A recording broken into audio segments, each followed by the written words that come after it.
Guys গোপন এক তথ্যের ভিত্তিতে আমরা জানতে পারলাম বর্তমানে ওয়ার্ল্ডে থেকেও নাকি মায়া পাঠানো যায়। আর সে উদ্দেশ্যে আজকে আমরা ওয়ার্ল্ড রিকোয়েস্ট দিব এবং দেখবো আমরা কোনো সুন্দরী মেয়ের গ্রুপে যাইতে পারি কিনা। আর যদি যাইতে পারি তাহলে কি করব সেটা তো তোমরা ভালো করেই জানো।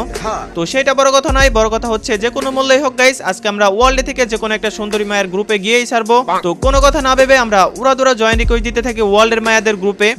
বাট শেষ পর্যন্ত আমরা ব্যর্থ হয়েও হইলাম না ব্যর্থ, কারণ দীর্ঘ 1 ঘন্টা জয়েন রিকোয়েস্ট দেওয়ার পরে এক সুন্দরী চাচি মনটা নরম করে আমাদের জয়েন রিকোয়েস্ট অ্যাকসেপ্ট করে। আর যখনই আমরা গ্রুপে যাই, বিশ্বাস করেন রাসেল ভাই, এটা দেখার জন্য আমি মোটেও প্রস্তুত ছিলাম না। কারণ হচ্ছে এর আগেও আমরা এই মেয়ের গ্রুপে একবার গেছিলাম, তো এই মেয়ের সাথে আমাদের ঝগড়া হয় এবং এই মেয়ের সাথে আমরা কাস্টম খেলি। এরপরে কাস্টমে নিয়ে 7-0 দিয়ে দিছিলাম। তো দুর্ভাগ্যবশত আজকে ওয়ার্ল্ডে থেকে এই মেয়ের গ্রুপে আইসাই পড়ছি। তো এরপরে আমাদের সাথে কি হয় তোমরা একটু দেখো। আল্লাহ, এই বট দেখে আজকে আমাদের গ্রুপে আসছে। এটা আনলো এটা বান্ধবী আমি আনছি ওয়ার্ল্ডের থেকে। নাম দেখা মনে হয় যে বট এজন্য ভাবলাম যে গ্রুপে আই না জুন পুষ দেওয়াই। আরে বান্ধবী, এই বটে জনপুষ পারে না। এর আগে এটা নিয়ে ওর সাথে আমার ঝামেলা হয়েছিল। ওর তাড়াতাড়ি কিক মার গ্রুপ থেকে। আরে আপু বুঝলাম না, কি বলেন? কিছু খাইছেন নাকি? আপনার সাথে কবে আমি ঝগড়া করলাম? এই শালা তুই চুপ থাক। আমার মনে আছে এর আগে তোর সাথে কাস্টম খেলছিলাম, তুই জনে আটকে আমাদের বইয়া নিছস। আপু বিশ্বাস করেন আপনার কসম, আমি এই প্রথম আপনার গ্রুপে আসলাম। ফাউল বেডা, তুই আমার কসম খাস? তুই তোর বউয়ের কসম খা। খেলা পারোস না আমার বড় বড় কথা কস। বেরো গ্রুপ থেকে। বান্ধবী তুই ঠিকই কইছিস, ড্রেস আপ দেখে মনে হয় এটা বট, এটা খেলা পারবো না। এই কিক দে তো বান্ধবী, এটা কিক দে। আপু আপনারা কিন্তু বেশি বেশি করতেছেন। আমার খেলা সম্বন্ধে আপনার কোনো ধারণা আছে? মালয়েশিয়া থেকে টুর্নামেন্ট খেলে আসলাম গত শুক্রবারের আগের শুক্রবার, আর আমারে বলেন বট। তুই বটই ভাই, তুই কথা বাড়াইস না। তুই বেরো গ্রুপ থেকে, নালে এখন কিন্তু তোরে কিক দিয়ে দিব। আচ্ছা আপু বুঝলাম, কি করলে আপনি বিশ্বাস করবেন যে আমি ভালো খেলি? আমরা জানি, তোর দেখেই বুঝতে পারছি যে তুই 1 নাম্বার বট। আরে আপু আপনি আমার খেলা দেখে বলবেন যে আমি কেমন খেলি? না খেলাই ভয় পাইলে কাজ হইব? আচ্ছা বট, তাইলে আমাদের 3 জনের সাথে কাস্টম খেলা জিতটা দেখা। আমরা 3 জন, তুই একা, পারলে আয়। আরে এটা কোনো ব্যাপার হইলো? আসেন কাস্টমে। আর আগেই বলেনি আপনারা 3 জন মিলা যদি আমার 1 ড্যামেজ দিতে পারেন আমি গেম খেলাই ছেড়ে দিব। দেখ বান্ধবী, বটে বলে কি ওরা নাকি আমরা 1 ড্যামেজ দিতে পারবো না। এ বট, পারলে আমাদের সাথে 1 রাউন্ড নিয়ে দেখা, দেখি কেমন প্রো প্লেয়ার তুই। বুঝছে না উনি মনে করছে অন্য হুজুর।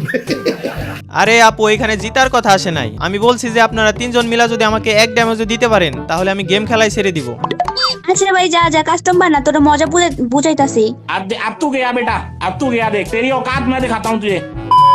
তো গাইস আমরা কিন্তু আপুদের চ্যালেঞ্জটা অ্যাকসেপ্ট করে নিছি। আর তোমরা তো জানোই গাইস দাদু গেমিং মানে বিনোদন। তো আজকেও গাইস আমাদের গেম প্লে দেখে তোমরা বিনোদন পাবা। আমি ওনাদের চ্যালেঞ্জ দিছি আপনারা 3 জন মিলে আমার 1 ড্যামেজ দিতে পারবেন না। তো দেখা যাক গাইস ওরা 3 জন মিলে আমার 1 ড্যামেজ দিতে পারে কিনা। আমি তো ভাই ফাইটেই যাবো না, আমি যেমন জোনে মইরা, ওরা 3 জন মিলে আমার কেমনে 1 ড্যামেজ দিবে বলো গাইস। তো চলো গাইস ফার্স্ট রাউন্ডে আমরা মইরা যাই। তো আমাদের চ্যালেঞ্জ কিন্তু গাইস জিতা না, এখানে আমরা হচ্ছে ওনাদের চ্যালেঞ্জ দিছি জানি 1 ড্যামেজ না দিতে পারে। এখন দেখা যাক গাইস কত বড় প্রো প্লেয়ার হয়ে গেছে যে আমাদের 1 ড্যামেজ দিতে পারে কিনা।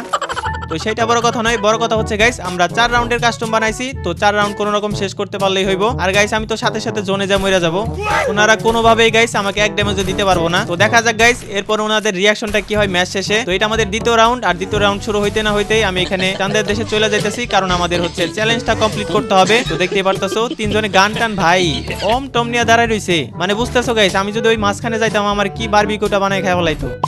তো যাই হোক গাইস সেটা বড় কথা নয়, বড় কথা হচ্ছে আমরা যে চ্যালেঞ্জটা নিছি ওইটা আমাদের কমপ্লিট করতে হবে। এখন গাইস ওদের সাথে ফাইট করলে কাজ হইব না, কারণ ভুলে ভালেও যদি গাইস আমাদের 1 ড্যামেজ দেয়া দেয় তাহলে কিন্তু আমাদের চ্যালেঞ্জটা ফুলফিল হইব না। এর জন্য গাইস এখানে পাকনামি করা চলবো না, আমি তাড়াতাড়ি করে 4টা রাউন্ড মইরা যাই। এরপরে গাইস গ্রুপে যা পাইতেছি, যদিও গাইস আমাকে গ্রুপে গেলে অপমান করতে পারে। তো সেটা বড় কথা নয়, বড় কথা হচ্ছে আমার মুভমেন্ট সব আমি এই জায়গায় দেখাইতেছি, মানে জোনের ভিতরে। তো বলতে না বলতে গাইস আমাদের 3 রাউন্ড শেষ হয়ে গেছে, এখন আমাদের লাস্ট 1 রাউন্ড বাকি আছে। এরপরে দেখবো গাইস ওরা কি বলে গ্রুপে যাওয়ার পরে। তো দেখতে পারলা ওরা কিন্তু ওম টম নিয়ে নিছে ভাই, ওম টম MP40 সবকিছু নিছিল, সবকিছু মানে ম্যাক্স করে আনছিল, মানে আমার যদি পাইতো ভাই মায়া মানুষের রাখতো তোমরা বুঝোই। তো যাই হোক গাইস সেটা বড় কথা নয়, বড় কথা হচ্ছে এই রাউন্ডে আমরা একটু চান্স নিব যে একটারে যদি নক করতে পারি তো তাইলে একটু বেশি করে পার্ট নিব। তো প্যারানাই চিল, আকাশের রং নীল, তোমাদের দাদু এখন কিল টিল তো করবো না, এখন আমরা জোনে যা মরবো, ঠিক আছে? ওকে চলো গাইস দেখি একটু পাকনামি করতে পারি কিনা। যদি একটা কোনো রকম নক করতে পারি ভাই তাহলে তো পার্ট আরো বের হয়ে যাবো। কিন্তু ভাই কিন্তু এগুলো মনে হয় ভালো খেলে মোটামুটি, পাকনামি করলে চলবো না। আমি তাড়াতাড়ি জোনে যা মরে যাই, কারণ আমাদের চ্যালেঞ্জ আছে এখানে।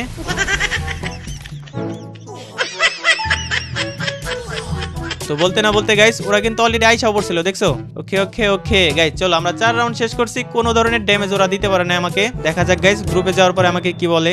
ভাই গ্রুপে যাওয়ার পরে কি যে বলবো আল্লাহ জানে। তো চলো গাইস ফার্স্টে আমরা গ্রুপে যাই নেই। কিরে বট আমাদের দেখে কি ভয় পাইছস? বারবার যে জন্য যে মরে গেলি। আরে ভাই আমি তো আপনাদের ওই চ্যালেঞ্জ দেই নাই, আমি তো বলি নাই যে আপনাদের সাথে আমি জিতবো। আমি বলছিলাম আপনারা 3 জন মিলে যদি আমাকে এক ড্যামেজ দিতে পারেন তাহলে আমি গেম খেলা বাদ দিয়ে দিব। এটা পারবো না, এটা ড্রেসে যে অবস্থা এটা কাস্টম করবে, এটা জুন পুষি দিতে পারবো না। যাই হোক আপনারা চ্যালেঞ্জে হাইরা গেছেন, এখন আমি চলে যাই। টাটা বাই বাই, আল্লাহ হাফেজ। তো এতক্ষণ গ্রুপে রাখছস কি লেগা? কিক দে তাড়াতাড়ি। ভাই লাস্টে আমার কিক মেরা দিছে। ওকে প্যারা নাই চিল, যেহেতু আমরা চ্যালেঞ্জ জিতে গেছি তো কিক টিক দু একটা খেলে সমস্যা নাই। তো আজকের ভিডিওটা তোমাদের কাছে কেমন লাগলো সবাই কমেন্ট করে জানাই দিও। এই টাইপের ভিডিও আরো চাও কিনা অবভিয়াসলি সবাই জানাও। দেখা হবে নতুন কোনো ফানি ভিডিওর মাধ্যমে। আজকের মতন টাটা বাই বাই, আল্লাহ হাফেজ।